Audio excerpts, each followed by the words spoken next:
Hey, it's Spaceman here, and as titled in the video, here's my personal advice if you're going into college.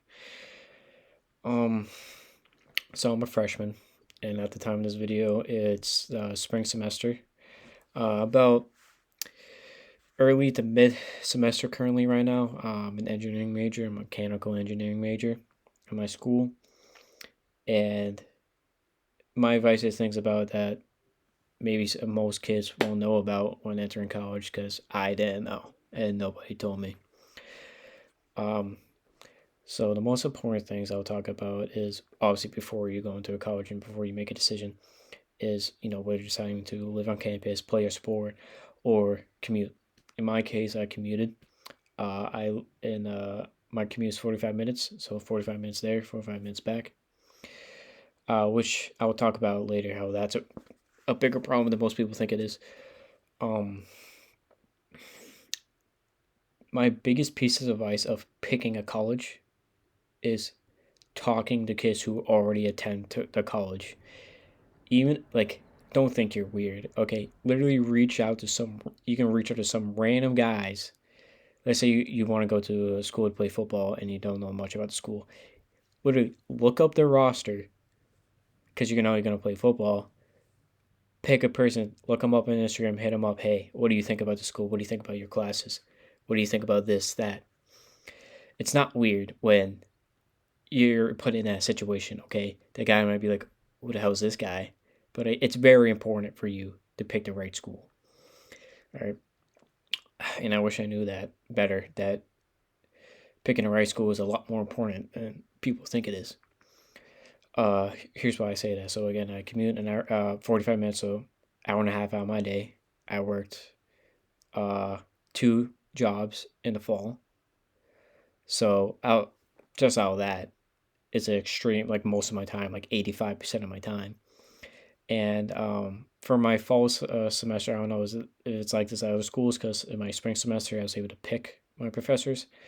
Um, I had six classes, and four out of the six teachers I had hardly spoke English. I mean, I stutter a lot, so I can barely speak English as well. But it was very difficult not having much time on my hands, and also having teachers I couldn't communicate with. It's not their fault. It's just how it is, and the school just hired all these teachers, and I got unlucky. So I did rough my fall semester year. I failed a couple classes, but right now I'm doing really well in all my classes. Because one, I picked my professors. Two, I dropped the job. I'm only working 15, 20 hours a week, and I know that might be a problem for some people. But the thing is, if you're a commuter and you're living as far as I am, 30 minutes plus, you you have no other choice to work more. You can't work more than 15 hours a week unless you're in an easy major. Again, like I said, I'm an engineering major. It takes a lot of studying and harder classes, so I can only do max 15 hours a week and actually get a decent amount of study in, and make enough, somewhat enough to pay for gas and food and things like that. But yeah, it's all about different sacrifices, which ones you want to pick. This Um, my second biggest piece of advice is rate my professor, the website or app, because I know some people have the app for it. Um, extremely, extremely helpful. A lot more than you think it's going to be.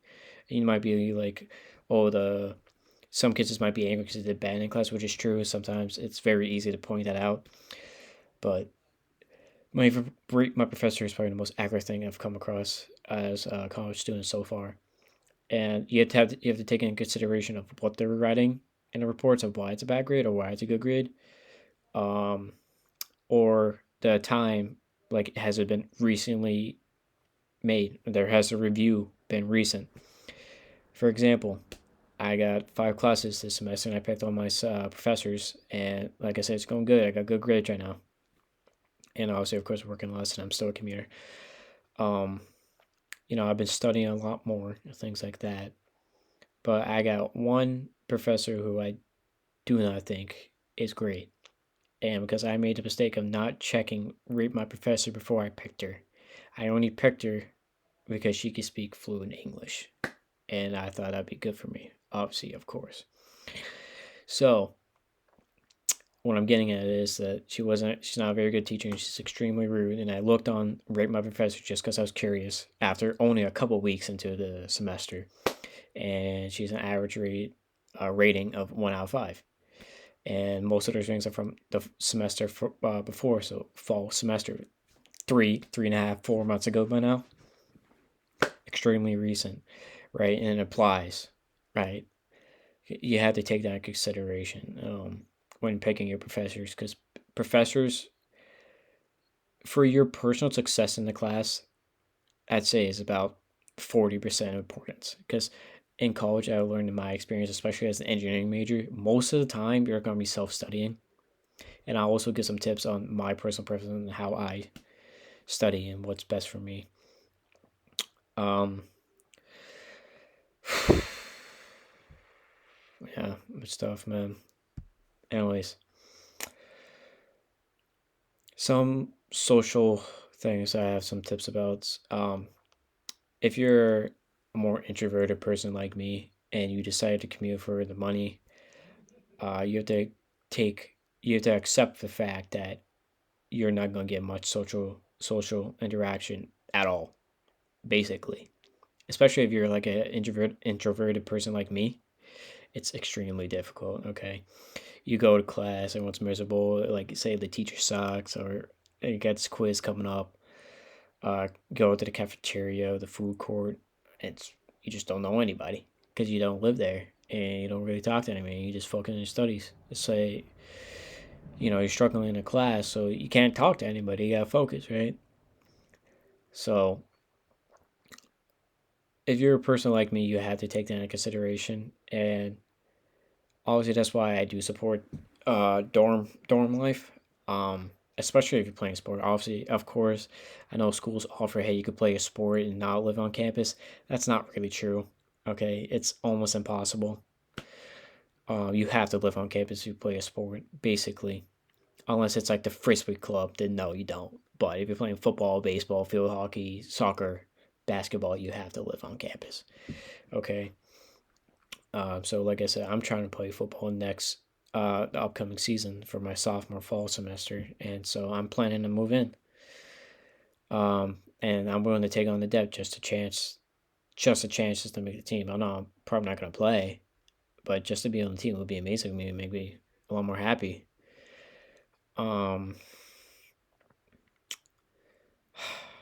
yeah, my personal preference on how to study is so I learn a lot on how my personal preferences is. That's also another thing that's extremely important when going to college is figure out the best study method for you. A lot of people are saying a lot of people different. Some people study the best or learn the best when someone is telling them, so they're really good in school and they have a teacher telling them what to do and how to do things. For me, excuse me, it's quite the opposite. I like self studying is a lot more efficient for me. I learn a lot better self studying and watching videos and taking down my own notes. And I learned that since most of my teachers last semester didn't speak English, so I couldn't even learn from them if I tried, right? Unless I learned Russian mid semester, right? My math teacher was Russian. He's a good guy, great mathematician. Is that I just couldn't understand.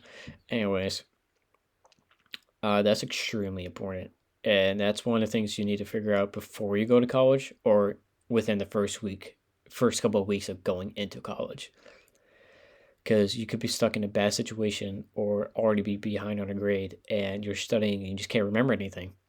Because there's a lot of kids out there that study hard and they just forget everything on the test due to stress or overthinking. And I have that problem too.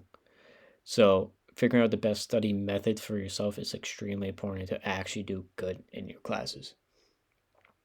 And also that's another thing. You might think a lot of people are doing well. They're not. Okay. Most people goals are just trying to get straight C's, which is enough. Obviously, you're passing. Obviously, I'm in Massachusetts, so a passing grade is just a D. So, right. Um, yeah. It's if I could do it over again, I tried to play football again and live at the school. Uh, Figure out the best study method for myself. And those first couple weeks, to withdraw or transfer out of my classes immediately to a different teacher. Uh, Another thing, the last thing, and I talk a lot, but last thing is I know this saying is like no one cares about you and all that stuff. You hear it all your life, but in college, no one gives a shit about you. Okay, and what I mean is that teachers and academic advisors.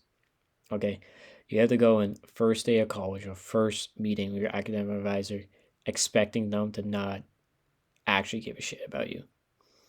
Here's what I mean. All my teachers, um, I'm not going to exclude the fall semester teachers because they couldn't speak, so I didn't speak to them.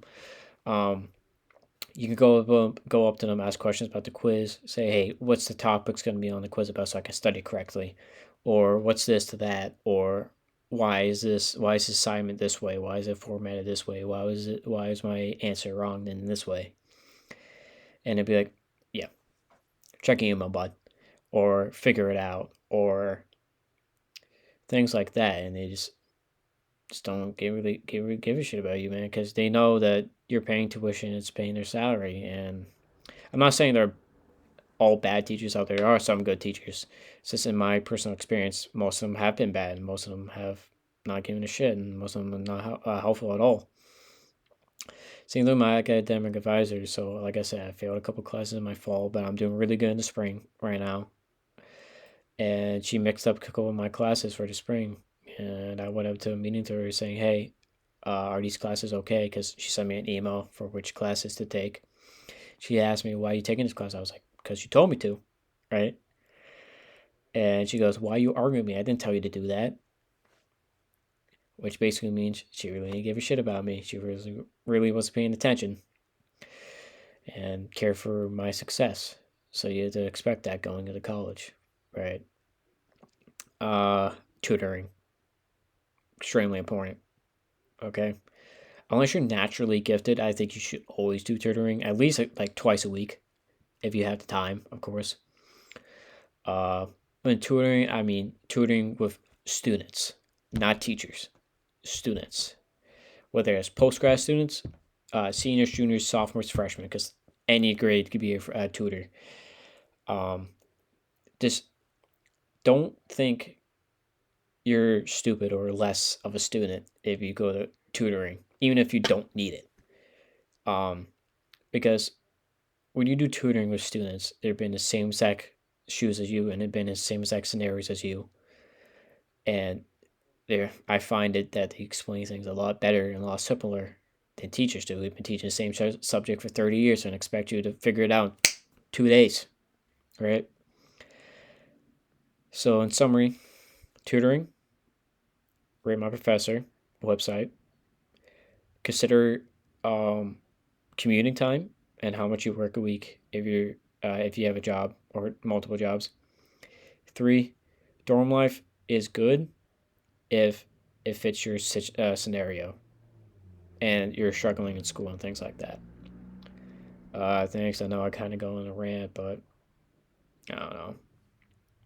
Maybe someone will find this helpful. Have a good one.